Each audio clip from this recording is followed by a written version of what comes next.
Bonjour mes chers élèves. Aujourd'hui, nous avons un cours de lexique. Alors, nous allons étudier les types de textes en français.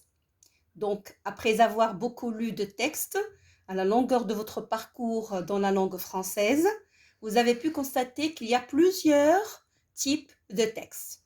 Et l'objectif de ce cours aujourd'hui est de reconnaître les différents types de textes et observer leurs particularités et leurs buts. On commence par le texte narratif. Je vous rappelle qu'il y en a beaucoup et là, dans ce cours, nous allons voir 6 à 7 types de textes. Et on va commencer par le numéro 1, le texte narratif. Alors, qu'est-ce que c'est que le texte narratif? Je pense que vous le connaissez très très très bien parce que vous avez lu beaucoup d'histoires et beaucoup de contes. Bien, le texte narratif sert à raconter une histoire ou un conte, évidemment, réel ou irréel, des événements, des suites de faits, selon un schéma narratif. Et nous avons tous étudié ce que c'est que le schéma narratif dans un conte et les 5 étapes du schéma narratif à partir de la situation initiale, puis après, c'est-à-dire l'élément perturbateur, les péripéties, la résolution, ou bien on peut dire le dénouement, et puis après, la fin de l'histoire, la situation finale, je veux dire.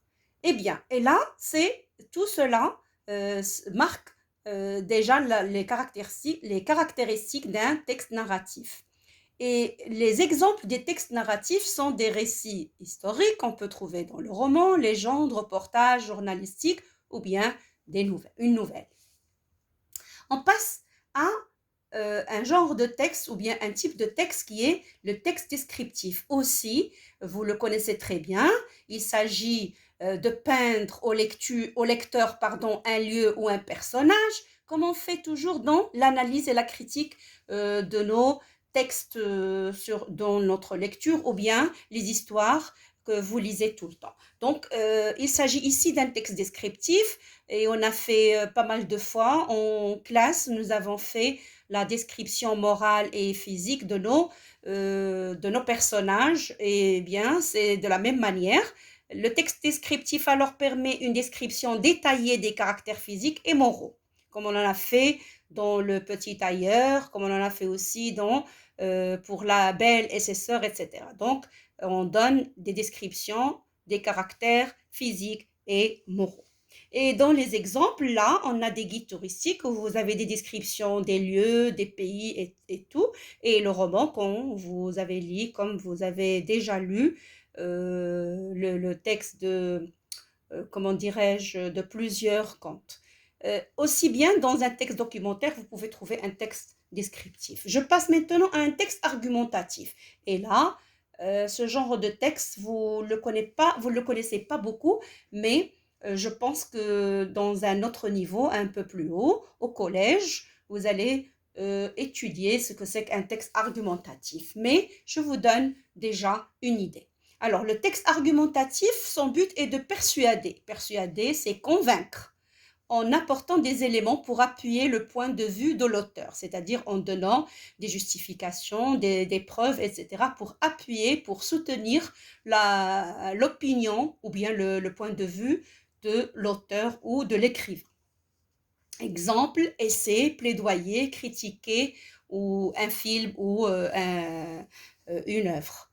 On passe à un autre genre ou à un autre type de texte qui est le texte informatif ou bien explicatif. Ce genre de texte, vous le connaissez très bien parce que vous pouvez l'avoir dans des articles scientifiques, des affiches et notices techniques ou médicales, ouvrages scolaires. Donc, c'est pratiquement un type de texte qui est utilisé pour transmettre une analyse objective d'un phénomène afin qu'il soit correctement assimilé et bien compris. Et vous trouvez les explications beaucoup plus dans des documents où vous achetez, par exemple, quand vous achetez votre PC, on vous donne des informations techniques comment pour l'employer correctement, etc., etc., etc. Donc, on passe au texte injonctif. Le texte injonctif, on l'a toujours. il sert à imposer une opinion ou à conseiller en usant de consignes à suivre ou en donnant des ordres, des injonctions. C'est de la même manière quand vous avez par exemple des recettes à préparer dans la cuisine, si vous avez à prendre des médicaments par exemple et on vous donne les étapes à suivre, si vous voulez fabriquer ou construire quelque chose, hein, il y a des étapes à suivre.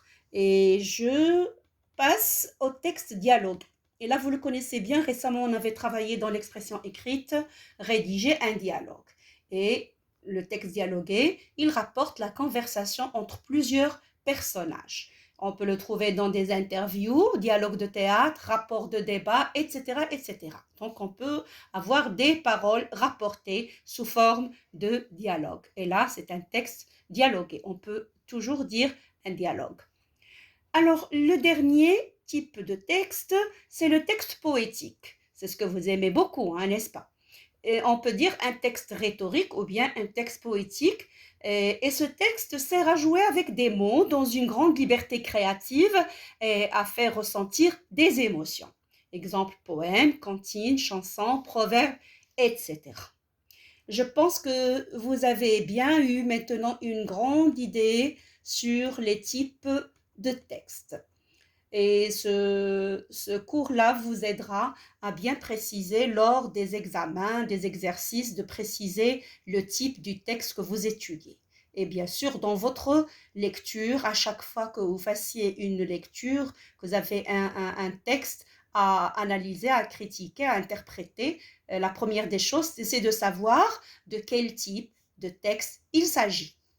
Bien, passons maintenant à des exercices d'entraînement. Et là, je vous ai choisi quelques extraits de textes.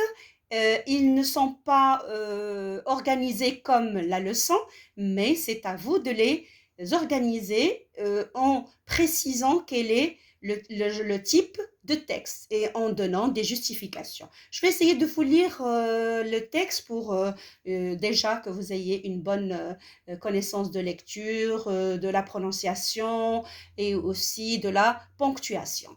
Bien, sa peau parfaitement unie approchait fort de la teinte du cuivre.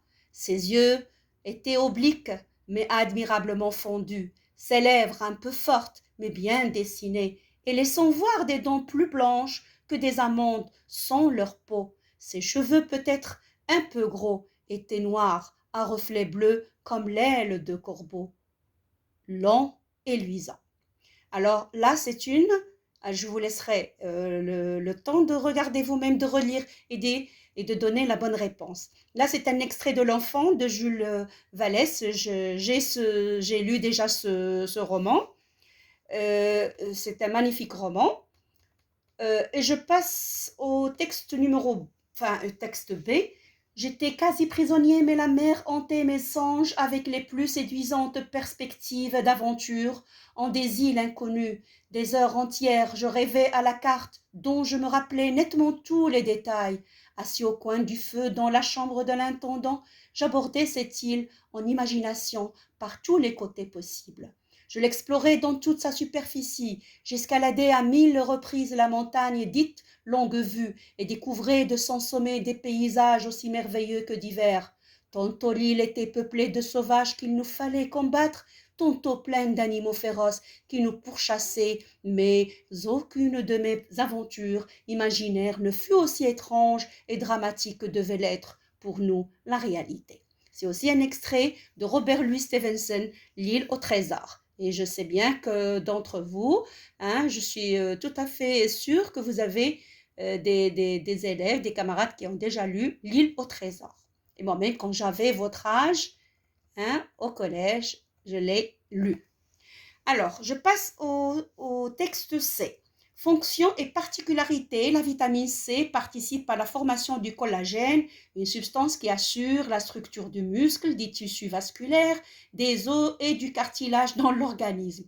De plus, elle contribue à la santé des dents et des gencives et favorise l'absorption du fer contenu dans les aliments. Comme elle est hydrosoluble, c'est-à-dire qu'elle se dissout dans l'eau, elle ne peut pas être stockée dans l'organisme. C'est pourquoi nous devons en fournir à notre organisme tous les jours. Et là, c'est un extrait que vous devez préciser sans type. C'est un texte où vous devez donner des justifications. Et là, il y a autre texte, ici, et là, le dernier texte.